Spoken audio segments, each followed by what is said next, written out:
आज की कहानी एक ऐसे सीरियल किलर की कहानी है जिसके खौफ से मद्रास की सड़कें एक समय पर वीरान हो गई थी, क्योंकि तमिलनाडु का एक लोकल गुंडा देखते ही देखते सीरियल किलर बन गया था। फिल्मों का शौकीन एक ऑटो वाला जिसने पहले शराब बेची, फिर लड़कियां और फिर उसके बाद ना जाने कितने मासूमों की जान ले ली। आइए आज हम जानते हैं ऑटो शंकर सीरियल किलर की कहानी के बारे में। ऑटो शंकर, जिसका असली नाम गौरी शंकर था, उसका जन्म 1954 में वेल्लोर के पास कांगेयनलूर में हुआ था। उस वक्त वहां के लोग काम धंधे के चक्कर में मद्रास चले जाते थे, क्योंकि उस समय के हिसाब से मद्रास सपनों का शहर हुआ करता था और दक्षिणी यूथ और मिडिल क्लास को काफी सूट भी करता था। इसलिए काम के सिलसिले में लोग मद्रास जाते थे। तो शंकर को भी जैसे ही ये बात पता लगी तो वो भी मद्रास पहुंच गया, क्योंकि उसे ऐसा लगता था कि मद्रास उसके लिए ही बना है, क्योंकि उसे फिल्मों का भी शौक था और पेंटिंग्स और डांस में भी वो कभी पीछे नहीं रहता था। और कॉलीवुड शंकर का पहला प्यार था।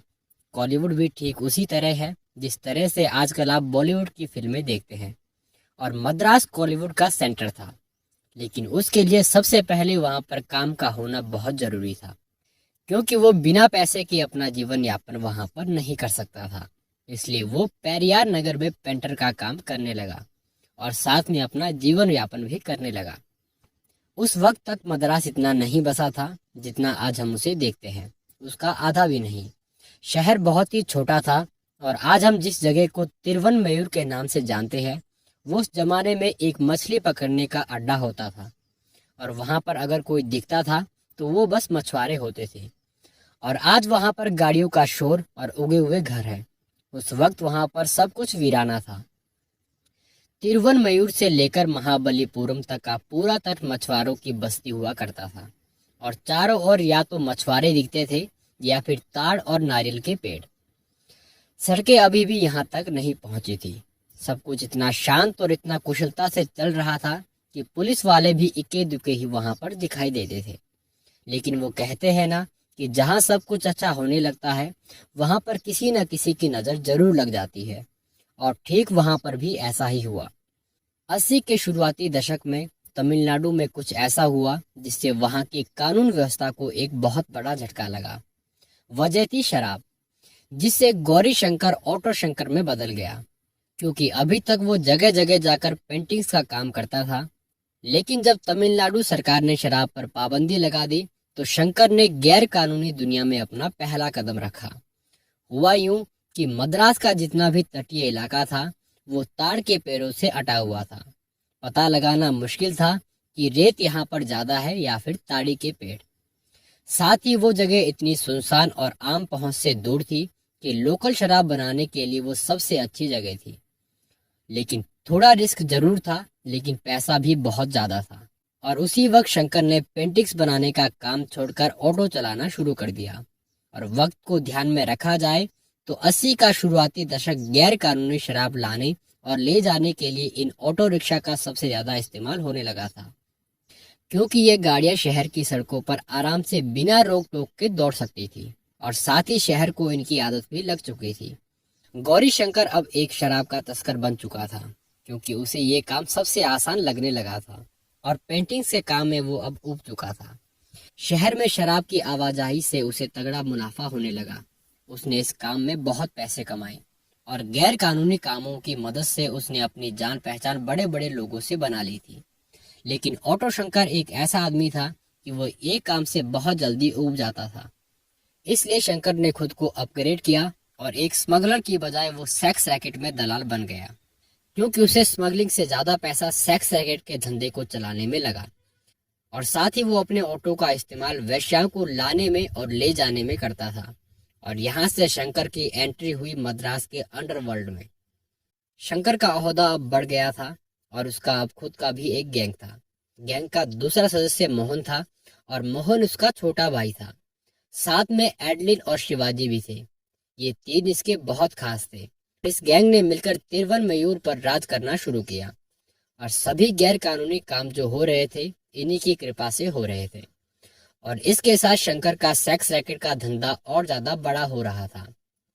पेरियार नगर में उसका मेन अड्डा बना हुआ था और वहां की झोपड़ियों से ये काम जोरों शोरों से चल रहा था। और साथ ही इसकी एक छोटी ब्रांच साउथ मद्रास की एक मशहूर और व्यस्त सड़क एलबी रोड की लॉज में खुली हुई थी। शंकर के ऊपर कई पुलिस वालों का हाथ था और कई पुलिस वालों पर शंकर का हाथ था।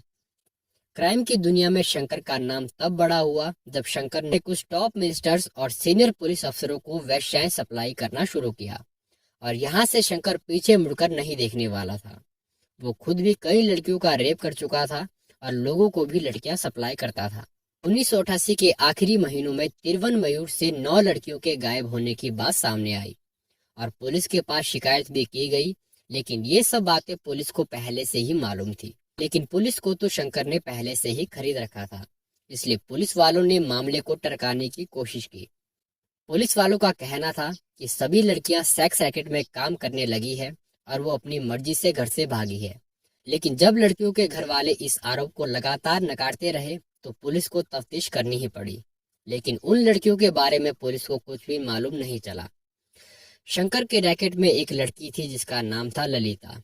जब उसे ललिता के भागने के बारे में पता चला तो उसे पागलों की तरह वो ढूंढने लगा। उसका पता मिलने पर शंकर वहां पर पहुंचा, उसे और उसके प्रेमी को पेरियार नगर से वापस लेकर आया। वहां ललिता को पीट पीट कर मार डाला और ललिता के प्रेमी को शंकर ने आग में भून दिया और उसकी जली हुई लाश को उसने समुद्र में फेंक दिया। लेकिन जो ललिता की लाश थी वो पुलिस को 1.5 साल के बाद मिली। उधर एलबी रोड पर मौजूद उसके सेक्स रैकेट के दूसरे अड्डे पर एक दिन एक घटना हुई। वहां 3 लड़कों ने एक वेश्या को जबरदस्ती उस लॉज से बाहर ले जाने की कोशिश की, जबकि वहां पर शंकर भी मौजूद था। शंकर उन लोगों से लड़ पड़ा। लड़ाई सिर्फ कहा सुनी से शुरू हुई थी, जो बाद में और ज्यादा बढ़ गई। शंकर ने उन्हें भी पीट पीट कर मार डाला और एक बार फिर से पेरियार नगर में ही उन लड़कों की लाश काट दी गई और उनकी मौत भी उनकी लाश की तरह मिट्टी में दफन हो गई। एक बार एक और घटना हुई दिसंबर 1988 में। शराब की एक दुकान के बगल से गुजरती लड़की को शराब की दुकान में मौजूद लोगों ने अगवा कर ही लिया था। वो पता नहीं किस तरह से गुंडों से बच निकली और सीधा पुलिस के पास जा पहुंची। पुलिस इस बढ़ती गुंडागर्दी से तंग आ चुकी थी, तो पुलिस के कुछ अफसर अंडर कवर होकर काम करने लगे। वो शराब की दुकान में पहुंचे जहां लड़की को अगवा करने की कोशिश की गई थी। तो वहां पर पुलिस का सामना होता है ऑटो शंकर से। ऑटो शंकर यानी वो आदमी जिससे सभी लोग डरते थे। पुलिस को जो बताया गया उसके मुताबिक इस ऑटो शंकर को आदमियों को जलाकर समुद्र में फेंकना बहुत पसंद था।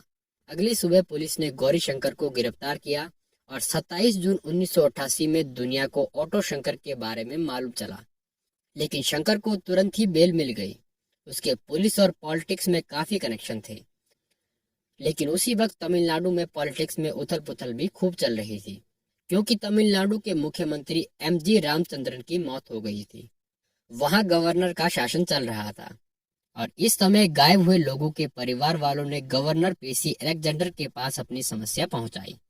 तो तिरुवनमयूर की पुलिस कुछ भी करने में नाकाम रही, क्योंकि वहां के कई पुलिस वाले ऑटो शंकर से मिले हुए थे।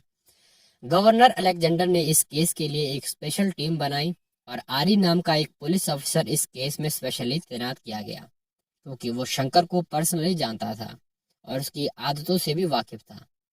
आर्यन ने जो जानकारियां इकट्ठी की उन्होंने इस तफ्तीश को पूरा करने में काफी मदद की। पुलिस ने शंकर के पूरे गैंग को रिमांड में लिया और भरपूर इंटरोगेशन की। गैंग का ओरिजिनल मेंबर एडलिन सबसे पहले लीक हुआ और उसने अपना जुर्म भी कबूल कर लिया और सरकारी गवाह बनने को राजी हो गया। और उसकी मदद से पुलिस शंकर के पास पहुंची और फिर से उसे अरेस्ट किया गया और इस बार उसने भी अपना जुर्म कबूल किया। पुलिस ने पेरियार नगर से 5 लाशें बरामद की। शंकर ने उन्हें सीमेंट की दीवारों में चुनवा दिया था। जब शंकर की प्रॉपर्टी खंगाली गई तो उसमें पुलिस वालों को एक डायरी मिली। डायरी में वो सब कुछ था जो खुले में आना बहुत जरूरी था।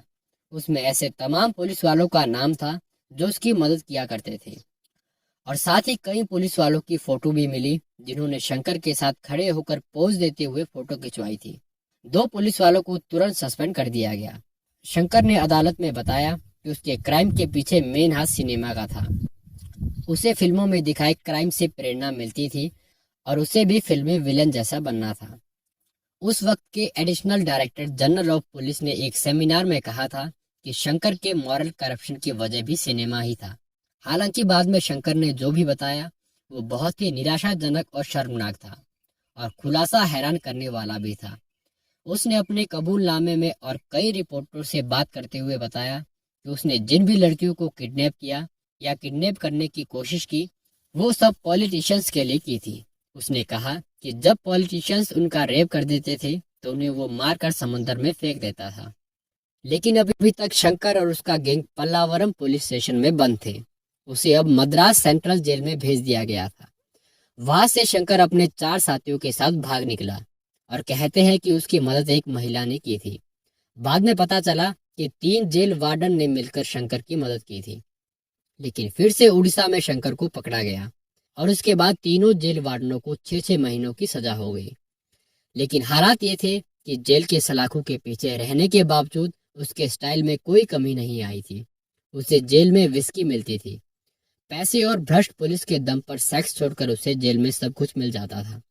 शंकर के जेल से भागने की वजह से उसकी सजा में छूट के सभी रास्ते बंद हो गए, और मौत की सजा पर प्रेसिडेंट ने माफीनामे पर साइन करने से भी मना कर दिया।